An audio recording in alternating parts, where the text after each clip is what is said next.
What's up, everybody? Welcome back to the channel, and I'm finally doing it. I'm finally getting around to it. All right, y'all, so here we go. Check this out, y'all. The secret history of the shadow campaign that saved the 2020 election. Now, the name of the game today is going to be simply every accusation is a confession. Outright. Just outright. That is the name of the game. Today, I've been telling you guys I'm going to redo this video, and now I'm going to get around to it. It's on the perfect day. We've got an election. You can see my sticker right here. I went and voted. Yeah, I didn't get into early vote, of course, because I'm lazy or whatever. I don't know. I just didn't have time between doing YouTube and my day job.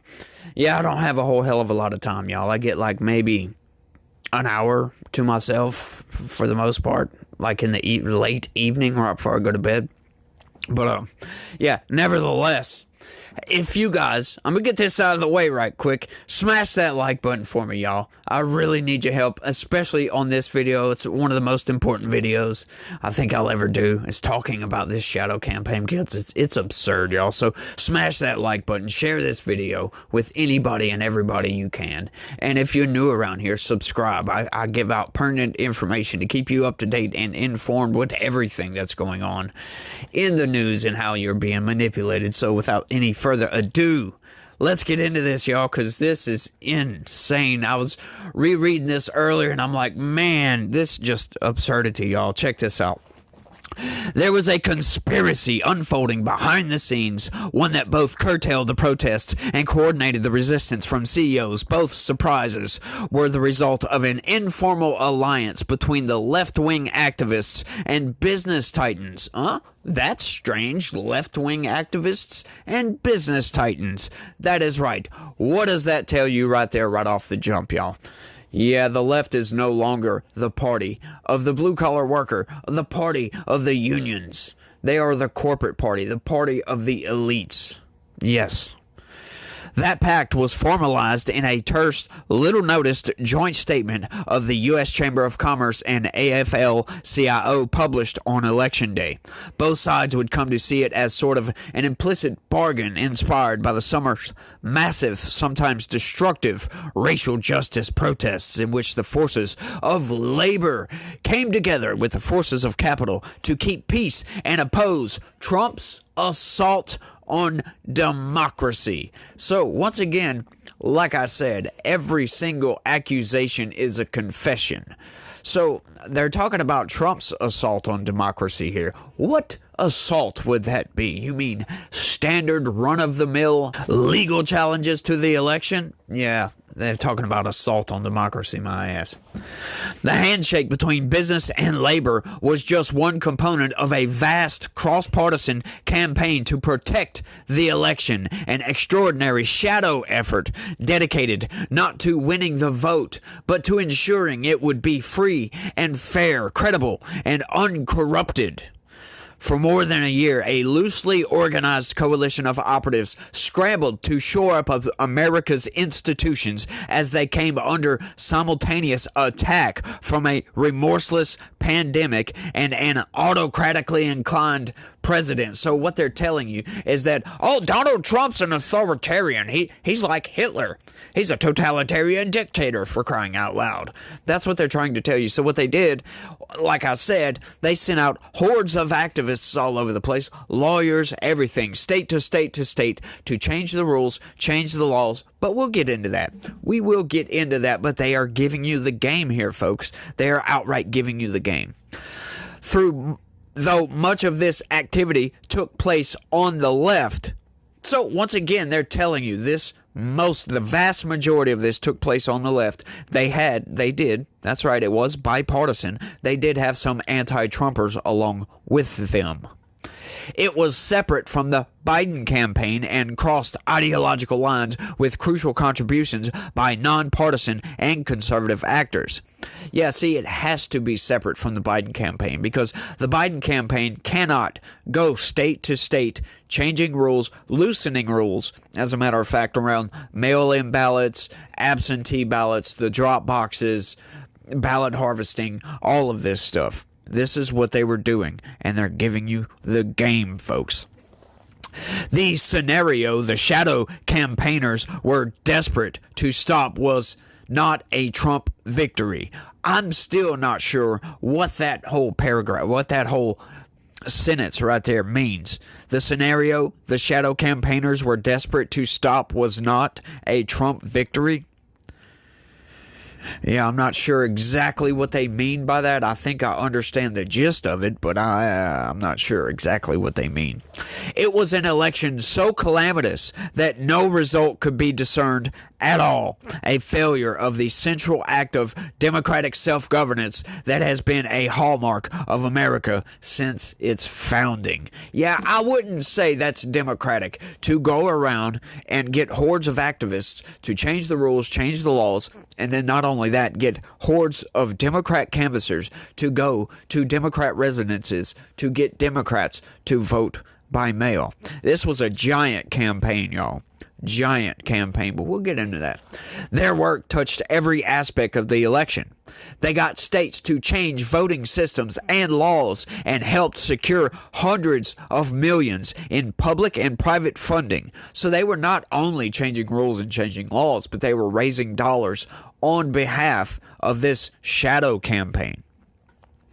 They fended off voter suppression lawsuits, recruited armies of poll workers, and got millions of people to vote by mail for the first time. So there you go, folks.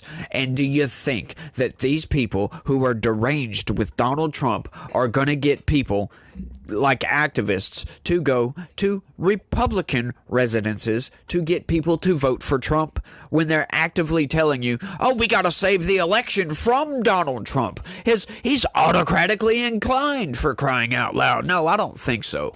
Right? Like they're trying to say, oh, this was bipartisan. No, it wasn't bipartisan. When you look into the particulars, it wasn't bipartisan whatsoever. As a matter of fact, they even gave you the game and told you already that the vast majority of this took place on the left. It was the left got together with business to do this. Yeah, that's right, big business. So once again, telling you that the Democratic Party is no longer the party of the blue-collar worker, people like me and people like you. They successfully pressured social media companies to take a harder line against disinformation and use data-driven strategies to fight viral smears. So this was the start of the coordination between the White House and all of the government agencies to suppress people's voices online. Right? We come to find out from the Twitter files, and Elon Musk, he gave up the game, folks. Once he bought Twitter, oh yeah, it was done at that point. We knew the federal government, pretty much all of the letter agencies, had backdoor access. As a matter of fact, the FBI had these portals that they could just go in and access Twitter. That's nuts, y'all. That is outright nuts. And some people at Twitter were actually getting paid to do this, to talk to these people, to suppress voices. And it was under the guise of mis and disinformation about COVID. But a lot of it was opinion. When you go and look at some of the posts, you go and look at some of the people and stuff they talk about, it was mis and disinformation to them, but it was just opinions to regular, everyday people. They executed national public awareness campaigns that helped Americans understand how the vote count would unfold over days or weeks, preventing Trump's conspiracy theories and false claims of victory from getting more traction. Yeah, I wouldn't say false claims of victory, because what happened on election night historically in this country, right? We get to the election, they tally up the vote, and late in the night, come 11, 10, 11, 12, midnight, something like that, we get the winner, right? And Trump was announced as the winner by a lot of media corporations, right? Like they said, oh, Trump wins. And then all of a sudden, after like 3 o'clock in the morning, all of these mail-in ballots came in. And all of a sudden we wake up the next morning and, oh, Joe Biden won. Well, like what? So Donald Trump's confused here. Just outright confused. And they're saying, oh, it's false claims. That was the media that told him that. These people are nuts. Once again, every single accusation is a confession. After Election Day, they monitored every pressure point to ensure that Trump could not overturn the results. Once again, This is just insane. They're telling you that they fought tooth and nail through the court system and through activist judges to make sure that Trump's cases got turned down upon standing.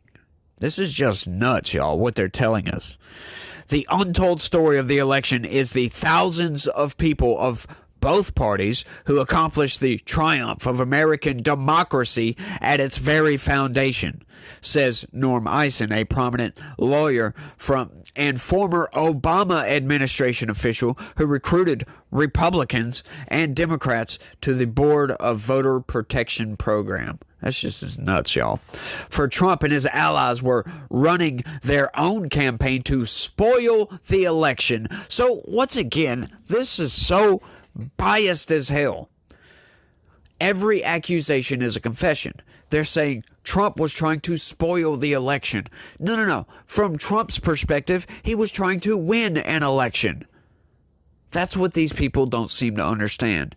And I am really surprised that they gave the game away on this. This is just insanity incarnate that they're actually coming out and telling us all this information. The president spent months insisting that mail ballots were a Democratic plot and the election would be rigged. Now, Donald Trump happened to have insider information, right? He probably found out about a lot of these election rules and election laws. They were laxing rules on ballot harvesting, mail-in ballots, absentee ballots, and all this stuff. He knew this was happening, so he's getting out there and saying, look, they're doing something behind the scenes, a conspiracy, in their words, a conspiracy to steal the election. Now, can you understand where Donald Trump gets some of his stolen election claims from? Right? Donald Trump was the president of the United States. So he had access to intel that nobody else had access to except for, like CIA and FBI officials, people in the government type of stuff. And we know Donald Trump does not have a filter whatsoever. So to think he would keep his mouth shut about this, no, he's going to get out there and talk about it. He's going to get out there and say, look, they're trying to rig the election. And that's exactly what they did. They did it all. It's actually very, very genius. Very genius to get out there and change the rules, change the laws so they could get more pieces of paper. This is just all absurd. They twisted the game around. Once again, not notifying the other side that they were doing this. Otherwise, Donald Trump would have been telling people, hey, get out there and vote by mail, early vote, like he did this time. And look at what happened this time. I'm sorry, I've got a mosquito flying right here in front of my face. I don't know if y'all can see it, but it's kind of distracting me. Alright, sorry y'all, I got him. I had to pause the video there for a second to kill that dang mosquito. He was bothering the hell out of me, man. But if you look at everything that went on, okay, it's easy to see. Like, you got a cabal of people working in the background to change rules, change laws, get Democrat activists to go to Democrat residences to get people to vote by mail. That's why we had such an increase. It wasn't just voter turnout. It wasn't just enthusiasm to vote against Trump or to vote for Biden. Do you think that's what it was? No, it's a bunch of people that otherwise would not vote for anybody. Having activists come to their door and say, hey, did you get a mail-in ballot? Your universal mail-in ballot? Hey, why don't you fill that out? And we'll turn it in for you. And some people, after having an activist come to their door day after day after day, finally said, okay, whatever, here. He filled out his mail-in ballot. That's why we had such an increase. It was like 35 million more people voted in 2020 than they did in 2016. 35 million people. Right? You look at the numbers. Hillary Clinton won the popular vote, by the way. So, yeah, America, you're not afraid to vote for a woman, by the way. Just in case the Kamala Harris campaign tried to convince you otherwise with their ridiculous ads. But anyway, getting back to the point, Hillary Clinton had 65 million votes. Donald Trump had 62 million votes in 2016. In 2020, guess how much Biden had? 81 million votes. That's absurd. And Donald Trump had 76 million. So what does that tell you? Donald Trump got, what is that? 10, 12, 13 million more votes in one election cycle. Donald Trump. That's how much more support Donald Trump had in 2020 than he did in 2016. That's not indicative of Trump losing. It's just insane, y'all. This type of stuff blows my mind, and I don't know, like, anybody out there that's a Democrat, if you can explain this to me, like, in a way that doesn't make me think that they rigged and stole the election. Like, I would really love to think otherwise, that this wasn't a cabal of people working in the background to save the election. Like, it's just absurd, if you ask me. His henchmen at the state level sought to block their use, while his lawyers brought dozens of spurious suits to make it more difficult to vote, an intensification of the GOP's legacy of suppressive tactics. No, it's called integrity. It's not suppressive tactics. Having these mail-in ballot drop boxes all over the place, yeah, you could just fill out ballots for anybody and put their name on it and just drop those ballots off. And then if you get partisan actors working at the poll locations to just say screw it and just, okay, here's another vote for Biden, here's another. That's why we want integrity. That's why it's not suppressive. It's called integrity. Sure, some people might not want to vote if they have to show an ID, but you can't use the excuse that these people can't get an ID. That's just ridiculous. It's demeaning to the people that you're talking about as well. But it's ridiculous to say, oh, well, that's just voter suppression. No, it's not. You know how many non-citizens we have in this country? And you realize that people are registering non-citizens to vote automatically when they go to the DMV? Why do you think I've covered so many freaking articles about Virginia, Texas, Missouri, West Virginia, there's a bunch of other states, I just can't remember them right off, of them removing non-citizens from the voter rolls. And not just a couple hundred, talking about thousands upon thousands upon thousands. You go look at the HAVV, the Help America Vote Verification, where they cross-reference voter registrations for Social Security numbers. And you see week by week by week, and then you'll see hundreds of thousands, like not at a single time, but over the entire, like, say, last year or whatever, you'll see hundreds of thousands of people registered to vote without a Social Security number. Yes. As a matter of fact. Hey, that's real easy to go look up. If you don't believe me, that's easily fact checkable. Right? I can't bring that up on this video. That's just way too in depth to get to, way too esoteric for this video. But you can go look that up if you don't believe me. Seriously, it's absurd, some of the numbers of registrations, right? And every single state isn't going through and cleaning up non-citizens off their voter rolls. They're not. Some of them aren't, even though they're required by law to do so. Before the election, Trump plotted to block a legitimate vote count. Yeah, right. And he spent the months following November 3rd trying to steal the election he'd lost, with lawsuits and conspiracy theories, pressure on state and local officials, and finally summoning his army of supporters to the January 6th rally that ended in deadly violence at the Capitol. Once again, here we go. Deadly violence? Yeah, it was only deadly violent to the Trump supporters, by the way. And you like how they start that off, right? It's with lawsuits, trying to steal the election with lawsuits. Legitimate lawsuits. Really. And conspiracy theories. How can you steal an election with a conspiracy theory? I would like to know that. And how can you steal an election by pressuring state and local officials? Pressuring them to do what, Time Magazine? I would love to know this. These people are insane, y'all. Just outright insane. And it's really insane that they, once again, that they actually published this article.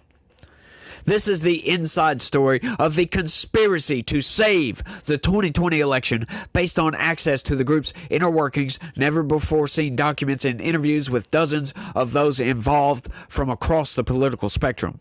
It is the story of an unprecedented, creative, and determined campaign whose success also reveals how close the nation came to disaster. Every attempt to interfere with the proper outcome of the election was defeated, says Ian Bassin, co-founder of Protect Democracy, a very partisan nonpartisan rule of law advocacy group. But it's massively important for the country to understand that it didn't happen accidentally. That is right. It didn't happen accidentally. You can't work in the background and get hordes of activists all over the country, or at least in the swing states, to go and get Democrats to vote by mail. Accidentally. The system didn't work magically. Democracy is not self-executing. As a matter of fact, hang on, you know what the definition of democracy is? It pretty much means that the people get the say in who represents them in the government, or at least in our democracy, our constitutional republic. That is how things work. We go and vote for who we want to represent us in Congress. We don't get a horde, a small cabal of people working in a conspiracy in the background to change rules, change laws, to make sure that one team wins and the other team loses. That's not how democracy works. But they're telling you, democracy is not self-executing. You have to go and vote. That's just absurd to me. That's why the participants want the secret history of the 2020 election told, even though it sounds like a paranoid fever dream. A well-funded cabal of powerful people ranging across industries and ideologies working together behind the scenes to influence perceptions, change rules and laws, steer media coverage, and control the flow of information. There you go, folks. There you have it. The shadow campaign wrapped up in a nice little bow. I'll read it again. That's why the participants want the secret history of the 2020 election told, even though it sounds like a paranoid fever dream. A well-funded cabal of powerful people ranging across industries and ideologies working together behind the scenes to influence perceptions, change rules and laws, steer media coverage, and control the flow of information. There you go, folks. They're working in the background, talking about your mis and disinformation. Oh, that's what you put out, mis and disinformation, but they're controlling the flow of information. So they tell you what mis and disinformation is. They're working in the background. This is just out. I mean, I don't know how many times I could say this is absurd, but it is literally absurd. They were not rigging the election. They were fortifying it. They weren't rigging the election. Now, why would they put that in this article if they believe that they were doing this all for democracy's sake because it's not self-executing? Why would they put that in there? Why would they say make sure you know they're not rigging the election, they're fortifying it to make sure Democrats win? This really pisses me off, y'all. And they believe the public needs to understand the system's fragility in order to ensure that democracy in America endures. Yeah, our systems are fragile, so you need them to work behind the scenes and change media coverage to feed you some information to make sure that all the sheeple out there know exactly who to vote for, y'all. That's what they're telling you. You can't think for yourself. You got to let them think for you. This is just insane. Once again, y'all, make sure and share this video anywhere and everywhere you can. The first task was overhauling America's bulky election infrastructure. There you go. In the middle of a pandemic, for the thousands of local, mostly nonpartisan officials who had... I'm sorry, I'm going to stop right there again. I know there's a lot of interruptions in this video, but I think I'm making good points. I don't know about you guys, but I think I make pretty good points. Let me know down in the comments. But mostly nonpartisan, yeah, like I always say, there's nobody out there that does not have some sort of a bias. So you can't say that these local officials are nonpartisan. They're definitely partisan in a certain direction. Whether they lean one way or lean the other way, they are definitely partisan. Anybody that tells you differently is a liar. That's like they always come out and say, "Oh, this organization's a nonpartisan." No, they have their biases, right? They have their political leanings. Just absurd what they try to fool you. Like they think we're not going to notice this stuff. For the thousands of mostly local, nonpartisan officials who administer elections, the most urgent need was money. They needed protective equipment like masks, gloves, and hand sanitizer. They needed to pay for postcards, letting people know they could vote absentee or, in some states, to mail ballots to every voter. They needed additional staff and scanners to process ballots. In March, activists appealed to Congress to steer COVID relief money to election administration. Yeah, that's one of those lobbyist groups that come in and say, oh, we need some money from COVID for the election because we got all this universal mail-in ballot that we're trying to do, and we need some money for that. Which, hey, genuine concern there. I can see how they would need. I mean, we had a pandemic going on, for crying out loud. So that's very standard, and I get that totally. Led by the leadership. What? Led by the leadership. Oh, I'm sorry, y'all. I thought that was a double negative right there. Led by the leadership. Led by the Leadership Conference on Civil and Human Rights, more than 150 organizations signed a letter to every member of Congress seeking $2 billion in election funding. It was somewhat successful. The CARES Act, passed later that month, contained $400 million in grants to state election administrators. But the next tranche of relief funding didn't add to that number. It wasn't going to be enough. Private philanthropy stepped into the breach. An assortment of foundations contributed tens of millions in election administration funding. The Chan Zuckerberg Initiative, remember Zuckerbucks, chipped in $300 million. It was a failure at the federal level that 2,500 local election officials were forced to apply for philanthropic grants to fill their needs, says Amber McReynolds, a former Denver election official who heads the nonpartisan National Vote at Home Institute. McReynolds' two-year-old organization became a clearinghouse for a nation struggling to adapt. The institute gave secretaries of state from both parties technical advice on everything from which vendors to use on how to locate drop boxes. Local officials are the most trusted source of election information, but few can afford a press secretary, so the Institute distributed communication toolkits. In a presentation to Podhorst Group, McReynolds detailed the importance of absentee ballots for shortening lines at polling places and preventing an election crisis. The Institute's work helped 37 states and D.C. bolster mail voting. But it wouldn't be worth much if people didn't take advantage. Part of the challenge was logistical. Each state has different rules for when and how ballots should be requested and returned. The Voter Participation Center, which in a normal year would have supported local groups deploying canvassers door to door to get out the vote, instead conducted focus groups in April and May to find out what would get people to vote by mail. In August and September, and come to find out it was just go harass these people. In August and September, it sent ballot applications to 15 million people in key states, 4.6 million of whom returned them. In mailings and digital ads, the group urged people to not to wait for Election Day. All the work we have done for 17 years was built on this moment of bringing democracy to people's doorsteps, says Tom Lopal, the center's CEO.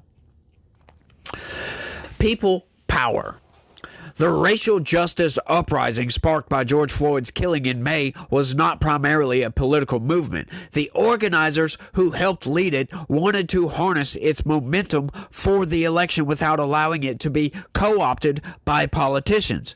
Many of those organizers were part of Port Hazard's network from the activists in battleground states who partnered with the Democracy Defense Coalition to organizations with leading roles in the movement for Black Lives. So this is what they're telling you, that a lot of those activists were Black Lives Matter activists.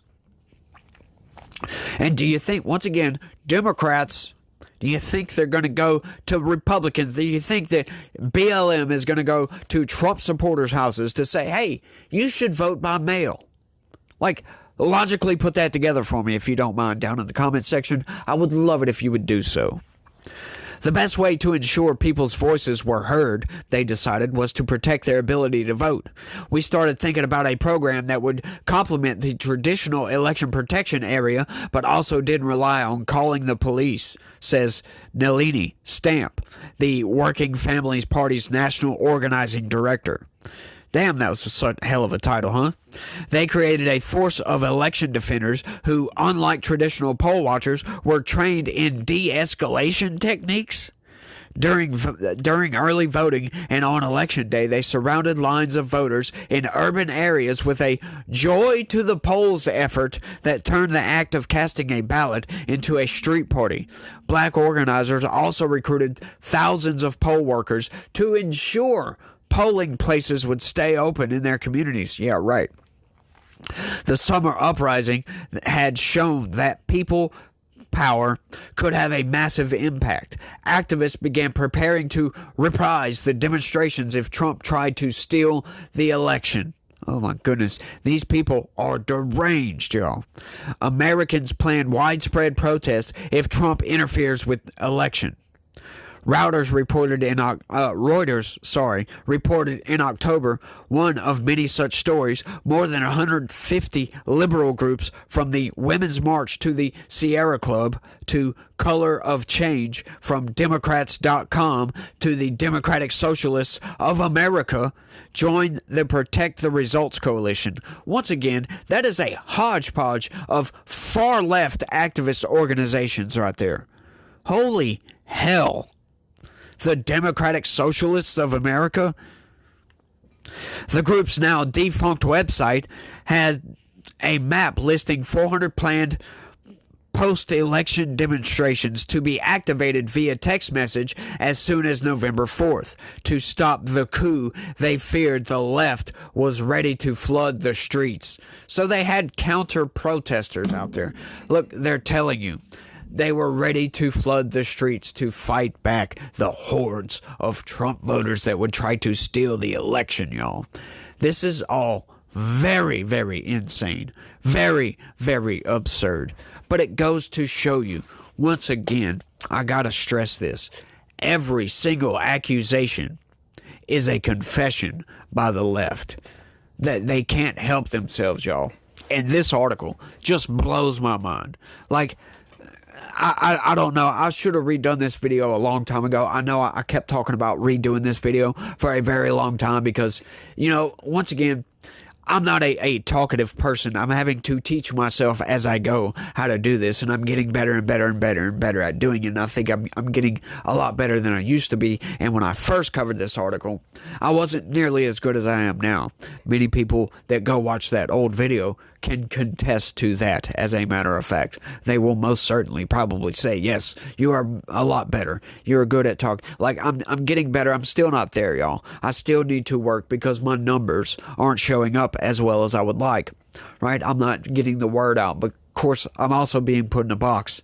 But I do have a new channel, by the way. I started it up. I might put a link down in the comments. I don't know yet. But what I would like to do with that channel is I'm just going to post videos to that channel and see how it grows organically, just to see what happens. So y'all can go find it. It's Topham Media LLC. If you want to go find it and subscribe, go do that. I'd appreciate it, but you don't have to, right? Once again, I want that to just grow organically.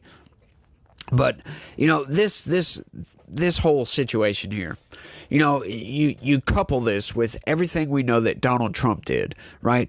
And it starts to make sense as to why he was like, they stole the election, blah, blah, blah, mail-in ballots and all this other stuff, right? Trump must have been tipped off to this. Had to have been. Because, I mean, he's at the top of the government. So to think he wouldn't know that they had Democrat activists changing rules, changing laws, going around door to door, getting people to vote by mail, when we know that mail-in ballots can be altered, right? I mean, you lose chains of custody, and there was chains of custody lost that, you know, you could have entire batches of ballots come in. And, you know, getting these people, the thing that gets me is getting the activists to go door to door to get Democrats to vote by mail. That's absurd. And they tell you outright in the article. They tell you that's what they're doing. That's what I read that earlier, as a matter of fact. tell you they're going door to door. And to think that these organizations, these far left organizations, are going to go to Trump supporters' houses. Do you really think that? Yeah, I don't think so. So they didn't explicitly say that they were just going to Democrat residences. But once again, you put the logic together. Once they're doing all this to save the election, y'all. Like, that's absurd. We don't need you, right? That's anti-democratic, because they're pushing the lever on the scale in a certain direction. That's what they're doing with this. And that's what they're telling you that they're doing with this. And they're doing it under the guise of saving it from Trump's onslaught of democracy. Right? It's like, come on, dude, that's absurd. That's outright absurd. Before the election? Like, that's kind of the point that I'm getting at. They're doing all this before the election, so how can Donald Trump be onslaughting, attacking democracy before the election? Like, what are you talking about here? Of course, they're putting out lawsuits to try to stop a lot of this garbage because, yeah, you lose integrity. If you spread your ballot access out too far like this, you're losing integrity here. That's just basic common knowledge. Should be basic common sense, but it's basic logic. The further you spread yourself out, the less integrity you have, right? You don't get stronger the more thinly you're spread.